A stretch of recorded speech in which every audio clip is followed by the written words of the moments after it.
জিন আছে এটা সত্য।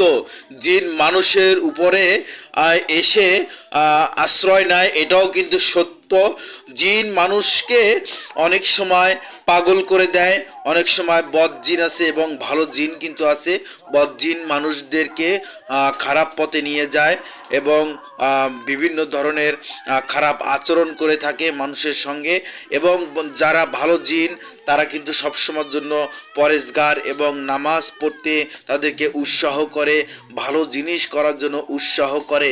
কিন্তু অনেক কবিরাজ আছে যারা জিন ছাড়ানোর নামে অনেক সময় মানুষদেরকে বিভিন্ন রকমের অত্যাচার এবং বিভিন্ন রকমের কিন্তু তাদেরকে মারপিটও কিন্তু করা হয়।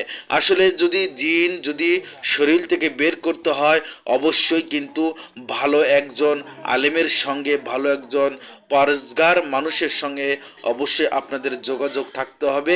এবং জিন যদি শরীর থেকে বের করতে চান, অবশ্যই কিন্তু একজন হক্কানি আলেমের সঙ্গে অবশ্যই আপনারা ভালো পরামর্শ নেবেন তাদের কাছ থেকে।